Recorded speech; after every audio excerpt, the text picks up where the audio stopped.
état catastrophique. J'étais emprisonnée, emmurée par mes peurs, par mes angoisses, et je subissais totalement la vie. J'avais pas du tout envie de continuer comme ça, parce que je savais que j'allais tout droit vers le burn-out. La situation était complètement verrouillée, étant emmurée par mon stress et mes angoisses. J'étais mal partout, j'étais mal dans la tête, j'étais mal dans le cœur et j'étais mal physiquement. Je faisais beaucoup de crises de spasmophilie, j'avais des coups d'électricité au niveau des yeux, donc dès que je balayais le regard, je perdais l'équilibre, je me prenais des décharges électriques. Et j'arrivais pas à cibler un but précis pour cette vie terrestre. Donc j'attendais de ce voyage que quelque chose change, que ma vie ne soit plus pareille. J'attendais vraiment de choper quelques clés, de les ramener et de pouvoir les appliquer et de me sentir mieux et de me sentir à ma place sur cette terre, à ma place dans cette vie-là, et pouvoir contrôler ma vie, ça c'était très important. Les moments les plus forts ensemble, même si on n'était pas ensemble, ils étaient très forts parce qu'on était connectés. Par exemple, le lever de soleil, chacune dans notre bungalow au saut du lit. Là, on était très connectés. Après, ce qu'on a vécu ensemble, il y a eu des cérémonies spéciales balinaises qui sont uniques et qui nous appartiennent, juste à nous. On était, je pense, seuls au monde à ce moment-là. Il y a eu ces balades en scooter, ces paysages où on a pu partager en fait notre regard. Il y a eu les moments difficiles, les moments de doute, les moments douloureux pour moi, les moments d'émotion, les moments de souffrance qui sortaient du passé et qui ont traversé mon corps, et Catherine les a vécus avec moi, entièrement avec moi. Il y a eu ces moments de détente, de massage, ces plats très bons qu'on a mangés, cette nourriture parfaite.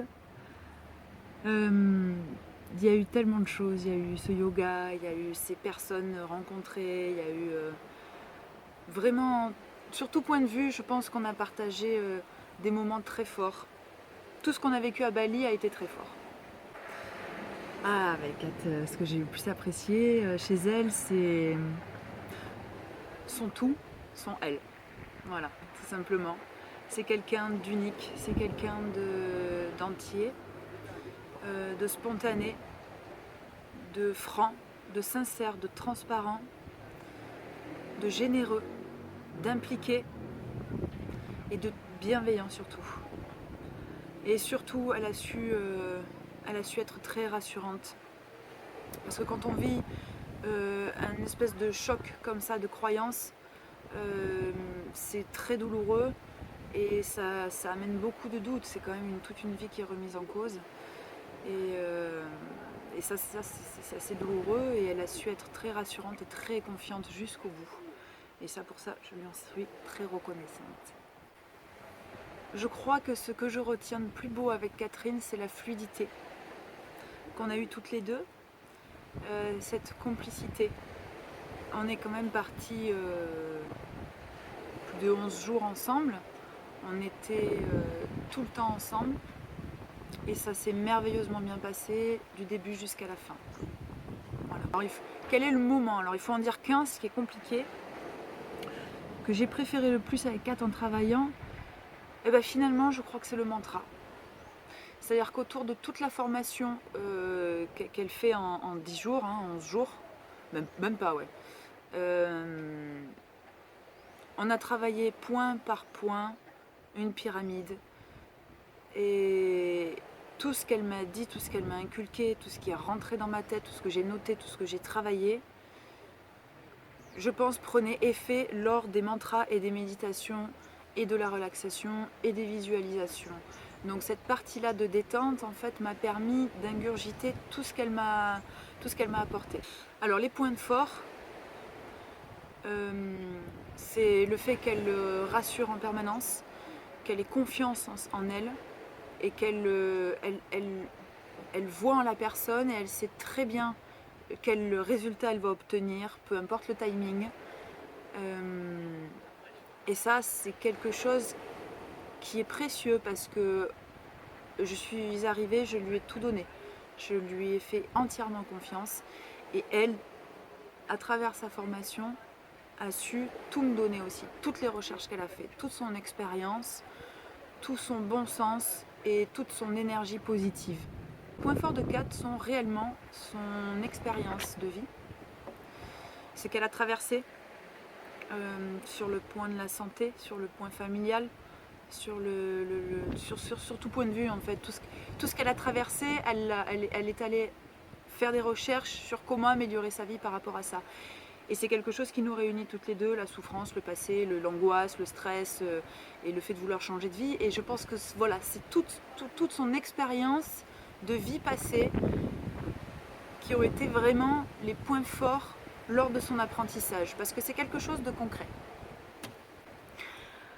Alors, les objectifs maintenant, que j'ai toutes les clés, c'est tout simplement de les appliquer lors de mon retour en France, dans mon quotidien, car j'ai clairement vu un net changement dans mon bien-être, dans ma lumière, dans les objets, dans l'espoir que j'ai en fait de faire beaucoup de choses, que ce soit personnel ou professionnel, dans les rencontres que j'ai envie de faire, celles que je n'ai plus envie de rencontrer. Tout est bouleversé, mais dans le bon sens. Et ces objectifs que j'ai ici à Bali, je veux les faire perdurer dans le temps et je veux les installer en France dès mon retour. Alors, ce que je vais lancer comme plan d'action en rentrant, c'est vraiment ces moments de détente, de relaxation, de chant, qui vraiment instaurent un climat beaucoup plus cool en moi et me permettent d'appréhender une journée d'une manière différente et de profiter de chaque moment qui passe. Ce que je vais aussi lancer comme action en rentrant, c'est vraiment laisser le passé dans le passé, le futur dans le futur et le présent dans le présent. Je vais mettre en place mes moments de méditation, mes moments de chant, mes moments de yoga, parce que je me suis quand même découvert une vraie passion pour le yoga. Enfin, en tout cas mon corps, parce que moi je n'étais pas consciente. Je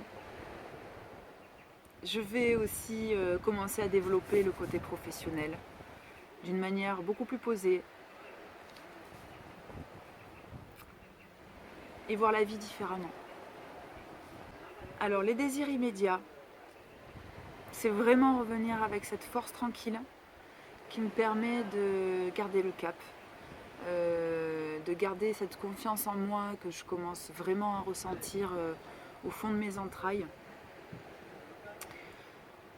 Et grâce à ça, je vais vraiment pouvoir agir sur mon futur professionnel et sur les désirs que j'ai de voyager, sur le fait de faire de nouvelles rencontres qui me correspondent peut-être plus. Et surtout,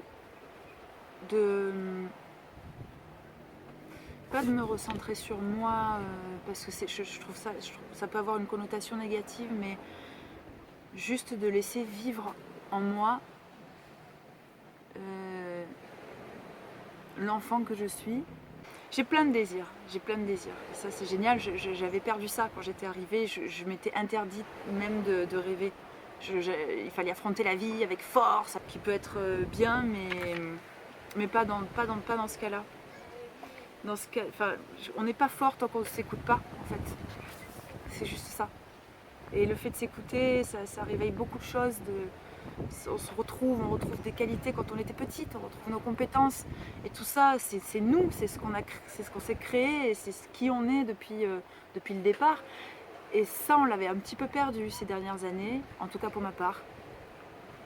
Et là, je rentre vraiment avec le désir de me reconnecter avec la personne que je suis au plus profond de moi-même. Ce qui va me permettre d'avancer, de continuer mes rêves et donc de les réaliser et de passer une super vie. Petit message pour Catherine. Bagousse, bagousse. C'était extraordinaire, unique, magique. Je repars en France avec le sourire, beaucoup plus posé, avec vraiment une lumière que j'ai retrouvée en moi, que j'aimerais vraiment développer en rentrant en France. Et juste merci d'avoir lu en moi, d'avoir vu clair en la personne que je suis et de m'avoir rapproché de qui je suis, parce que j'avais perdu le filon là ces dernières années. Merci ma Cat, je t'embrasse très fort.